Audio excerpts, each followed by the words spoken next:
আমার হাতে কখনো টাকা থাকে না, মানে টাকা হাতে থাকলে কিন্তু আমি এটা ওটা কিনে খরচ করে ফেলি, কিন্তু এইবার মানে টাকা খরচ করতে আমার এত পরিমাণে কষ্ট হচ্ছিল যেটা কিনা আমি কখনো এর আগে ফিল করিনি। যাই হোক, মূল ঘটনা আপনাদের সাথে শেয়ার করবো তার আগে বলে নেই যে কি হয়েছে এবং কোথায় যাচ্ছে আর টাকাগুলো কেন খরচ করলাম। আমরা যেহেতু বাসা ছেড়ে দিয়েছি তো খুব শীঘ্রই নতুন বাসায় যাব, আর যার কারণে আমরা বাসা দেখতে শুরু করে দিয়েছি। বাসা এখন পর্যন্ত সিলেক্ট হয়নি, তবে খুব শীঘ্রই ইনশাআল্লাহ যে বাসা নিব আপনাদের সাথে শেয়ার করব। এই বাসার নিচতলায়, মানে আমি এখন যেখানে দাঁড়িয়ে আছি এইখানে আমার অনেক ভিডিও আছে। এখানে নিচটা আসলে প্রায় সময় আমার এসে ভিডিও করা হয়, ভীষণ সুন্দর লাগে।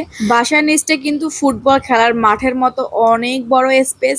আর যখন আমরা এই বাসাটা নিয়েছিলাম তখন মনে মনে ভেবেছিলাম যে বাবু যখন বড় হবে তখন গাড়ি নিয়ে এসে ওখানে খেলতে পারবে, কিন্তু ওই যে বলে না, আমরা ভাবি এক আর হয় আরেক রকমের। এখন আমাদের বাধ্য হয়ে বাসাটা ছাড়তে হয়েছে, তার কারণ হয়তো অনেকে জানেন, আর যারা জানেন না ওটা হচ্ছে কি আমি বাসা ছাড়বো যখন ওই ভিডিওতে বলে দিব কেন ছাড়ছি এই বাসাটা। আজকে ভিডিওটা যেহেতু অন্য টপিকে, তো এই টপিক নিয়ে কথা বলি। তো যাই হোক, আমরা বেরিয়ে পড়লাম রিক্সা নিয়ে, তারপর রিক্সা থেকে কিন্তু আবার সিএনজিতে যেতে হবে আমাদেরকে। আজকে আমরা যেখানে যাচ্ছি সেটা আমাদের বাসা থেকে অনেক দূরে, শুধুমাত্র কথা দিয়েছিলাম বলে কথা রাখতে আজকে আমাকে সেখানে ছুটতে হচ্ছে। এবার বলি কাকে কথা দিয়েছিলাম। কথা দিয়েছিলাম মাই ডিয়ার হাজবেন্ডকে, কারণ ওনাকে আমি ফার্স্ট বলেছিলাম যে আমি যদি কখনো ইউটিউব যখন শুরু করেছিলাম, মানে আরো 3 বছর আগের কথা বলছি, তখন থেকে বলেছিলাম যে আমি যদি কখনো ইউটিউব থেকে আর্ন করতে পারি, তো যখন আমি ফার্স্ট পেমেন্ট পাবো তখন আমি তোমাকে কাচ্চি খেতে নিয়ে যাব।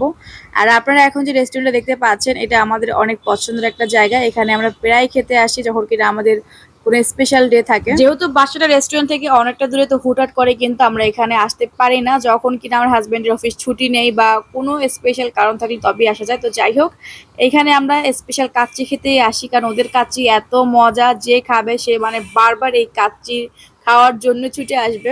আমি যে শুধু ইউটিউব থেকে ইনকাম করি তা কিন্তু না, ইউটিউব থেকে তো ইনকাম আমার এখন মাত্র শুরু হয়েছে এই মাস থেকে। এছাড়াও কিন্তু আমি ফ্রিল্যান্সিং করি, তো ওখান থেকে আমার একটা ইনকাম সোর্স রয়েছে। তো যাই হোক, সেখান থেকে কিন্তু আমি এর আগে আমার হাজবেন্ডকে ট্রিট দিয়েছি, মানে এখানে রেস্টুরেন্টে এসে খাইয়েছি, এই রেস্টুরেন্টেই কিন্তু। তবে কখনো কিন্তু আমার এতটা কষ্ট হয়নি, বা আমি টাকা কিন্তু প্রচুর ভাঙচুর করি, কিন্তু ভাই ইউটিউবে আমি এতটা কষ্ট করেছি। আর তারপরে যখন আমি এখন ইউটিউব পেমেন্ট পেলাম, তো এই টাকাটা খরচ করতে আমার কেন জানি অনেক কষ্ট হচ্ছে। যখন কিনা আমি ইউটিউবে 2 থেকে 3টা ভিডিও আপলোড দিয়েছিলাম, তো ওই সময় কিন্তু আমরা এর মাঝে একদিন রেস্টুরেন্টে খেতে এসেছিলাম। তখন আমি আমার হাজবেন্ডকে যা দুষ্টামি করে বলেছি যে দেখো একদিন তোমাকে আমি ইউটিউবের টাকা কিন্তু এখানে আবারও খেতে নিয়ে আসবো। তো তখন আমার হাজবেন্ড বলেছে যে হ্যাঁ, গাছে কাঁঠাল কফে তেল, মানে এরকম একটা কথা আছে না, দুষ্টামি করেই বলছিল সে। বলে মাত্র তুমি শুরু করেছো, এখনো কিনা অনেক কন্ডিশন ইউটিউবে পূরণ করা বাকি, ওয়াচ টাইম পূরণ করবা, তারপরে হচ্ছে তোমার অ্যাডসেন্স লেটার পাবা, সব কিছু, তারপরে যদি তুমি টাকা ইনকাম করতে পারো সেটা অনেক দূরের কথা। তো আমি বলেছিলাম দেখো ভাগ্যে থাকলে কিন্তু হবে, তুমি আমাকে জাস্ট সাপোর্ট করে যাবা, তাহলে ইনশাল্লাহ এটা সম্ভব। 3 বছর আগে যখন বড় মুখ করে বলেছিলাম, আর এখন যেহেতু ফাইনালি আমি সেই কষ্টের উপার্জন টাকা দিয়ে যখনকার সত্যি এখানে আসতে পেরেছি, তো এটা সত্যি ফিলিংসটা আপনাদেরকে বলে বোঝানোর মতো না। আমার মনে হয় যারা আমরা ইউটিউবিং করি বা যারা আমরা এই স্বপ্ন নিয়ে আসলে এই প্ল্যাটফর্মে এসে কাজ করছি, সবারই কিন্তু এমন একটা ইচ্ছা বা স্বপ্ন থাকেই। আমার কাছে এমন অসংখ্য মেসেজ আসে যে আপু কিভাবে ভিডিওতে ভিউজ আনবো, ভিডিওতে ভিউজ হয় না। আসল কথা হচ্ছে এখানে আপনাকে প্রচুর পরিমাণে ধৈর্য দিয়ে কাজ করে লেগে থাকতে হবে। 6 মাস 1 বছর কাজ করেই কিন্তু কিচ্ছু হবে না। তবে অধিকাংশ মানুষই কিন্তু 1 বছরও যেতে পারে না, তার ভিতরে কিন্তু অনেকে আশা হারিয়ে ফেলে। আমি কিন্তু ভাই 3টা বছর কাজ করেছি, অক্লান্ত পরিশ্রম দিয়েছি। এটা আসলে যতই আমি মুখে বলি না কেন, এটা আপনারা বুঝতে পারবেন। ইনকামের কিন্তু কোনো কাজ সহজ না। আজকে যদি আপনি বাহিরে অফিসে কাজ করেন, আপনাকে ঘর সংসার সামনে এসে সকালে যেতে হবে, রাতে কিন্তু আসতে হবে। বাট ইউটিউবের ক্ষেত্রে কিন্তু সম্পূর্ণই আলাদা। এখানে আমরা কিন্তু আমরা নিজেদের ইচ্ছে মতো ভিডিও করতে পারি, ভিডিও দিতে পারি। আজকে ভালো লাগছে না, ভিডিও দিলাম না, বিষয়টা কিন্তু এমন। এবং ঘরে বসে কিন্তু আমরা কাজ করতে পারছি, বাইরে যেতে হচ্ছে না। আরো একটা মজার বিষয় কি জানেন, আমরা এই যে রান্না বান্না করছি, ঘরের কাজ করছি, দৈনন্দিন জীবনে যা যা আমরা করি এগুলো শেয়ার করে কিন্তু টাকা ইনকাম করছি। তো এটা আপনারা খেয়াল করেছেন কিনা আমি জানি না। এখানে কিন্তু আমাদের বাড়তি কিছুই করতে হচ্ছে না। তবে হ্যাঁ, এই যে আমরা ভিডিও করছি তখন কিন্তু আমাদের প্রত্যেকটা কাজে দেরি হয়। এটা আপনারা খেয়াল করে দেখবেন, যেদিন কিনা আপনারা ভিডিও করবেন না ওই দিন কিন্তু কাজ সম্পূর্ণ তাড়াতাড়ি শেষ হয়ে যায়। তো যাই হোক, এর জন্য তো বলা হয় যে কষ্ট করলে তবেই না সফল হওয়া যায়। তো আজকে কিন্তু বাবু অনেক পরিমাণে ডিস্টার্ব করছিল, যার কারণে বাবুর বাবা বাবুকে নিয়ে হাঁটাহাঁটি করছিল। যেহেতু এখানে অনেক মানুষ ছিল, তো ওই কারণে আমি ওদের মাঝে তো হাঁটাহাঁটি করতে পারছিলাম না। মাঝে আপনাদেরকে একটা কথা বলে নেই, আমি কিন্তু আমার এই পেমেন্ট থেকে কিছু টাকা রেখে দিয়েছি, আমি এতিম বাচ্চাদেরকে খাওয়াবো এই নিয়তে। আর এই নিয়তটা আমি করেছিলাম আমার ইউটিউব চ্যানেলের শুরুর দিকে, যে আমাদের একটা বরিশালে একটা মাদ্রাসা রয়েছে, তো ওই মাদ্রাসায় খাওয়াবো।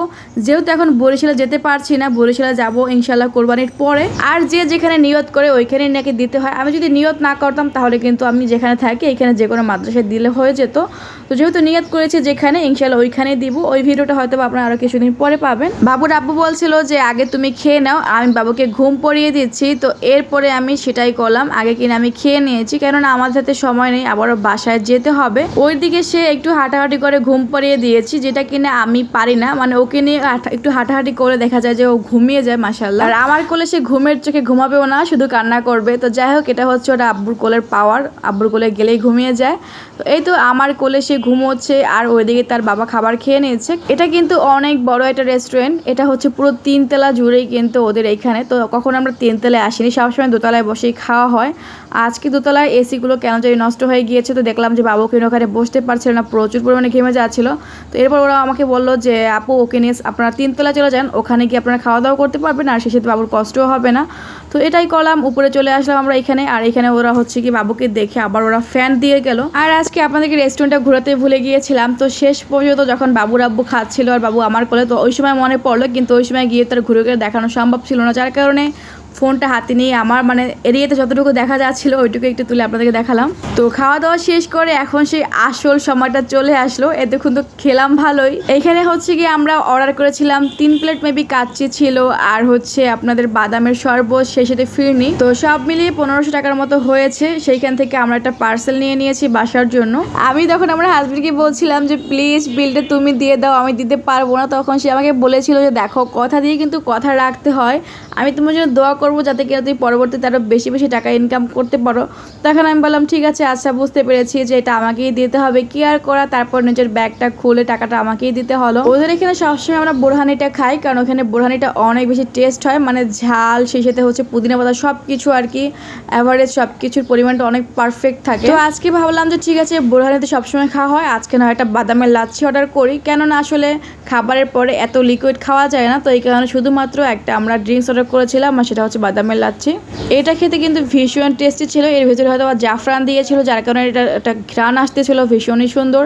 তো যাই হোক, এরপরে খাবো হচ্ছে ফিরনি। আর এখানের ফিরনিটা অনেক বেশি মজা হয়। ফিরনিটা আসলে সবখানেই পাওয়া যায়, তো এটা যেহেতু গুঁড়ো দুধ দিয়ে বানানো হয়, সবখানটাই অনেক বেশি মজা। অনেকে আমাকে বলে যে আপনি ভিডিওর কারণে কেন এভাবে মুখ ঢেকে খান। আসল কথা হচ্ছে আমি সবসময় এইভাবে মুখ ঢেকে খাই। আপনারা হয়তো ভিডিওতে দেখেছেন যে আমার কিন্তু আশেপাশে অনেক পুরুষ মানুষ ছিল, ওখানে যদি আমি সবার সামনে মুখ খুলে খেতে পারি তাহলে অবশ্যই আপনাদেরকে মুখ দেখিয়ে খেতে আমার কোনো রকমের সমস্যা নেই। আসলে আমি এটাতে অভ্যস্ত হয়ে গিয়েছি। তোমার রেস্টুরেন্টে এমন কোনো জায়গা নেই যেখানে কিনা আড়াল করে বসা যাবে। আগে কিন্তু কেবিন সিস্টেম ছিল, বাট এখন কেবিন সিস্টেম রেস্টুরেন্টগুলোতে কিন্তু খুবই পরিমাণে বাজে কিছু হচ্ছে। আপনারা বুঝে নেন আমি কি বলতে চেয়েছি। তো যাই হোক, এই কারণে এখন রেস্টুরেন্টগুলো কিন্তু এরকম খোলামেলা, বা আমি যদি মুখ খুলে খাবার খাই সবাই কিন্তু আমাকে দেখতে পাবে। তো যাই হোক, এটা তো আর করা যাবে না, যার কারণে আমি সবসময় এইভাবে মেকআপ পরেই কিন্তু খাই, আর ভিডিওতে আপনাদের সাথে শেয়ার করি। শুধু যে ভিডিও করছি আর ওই কারণে যে মুখ ঢেকে খাবার খাচ্ছি বিষয়টা কিন্তু এমনই না। যাই হোক, আপনাদের প্রশ্নের উত্তরগুলো আমি দিয়ে দিলাম। ভিডিওটি ভালো লাগলে সবাই লাইক, কমেন্ট এবং শেয়ার করে দিন, এবং চ্যানেলটিকে সাবস্ক্রাইব করে দিন। আজকে ভিডিওটা ছিল এই পর্যন্তই। দেখা হয় পরবর্তী ভিডিওতে। সবাই ভালো থাকবেন, সুস্থ থাকবেন এবং আমাদের জন্য দোয়া করবেন। আল্লাহ হাফেজ, আসসালামু আলাইকুম।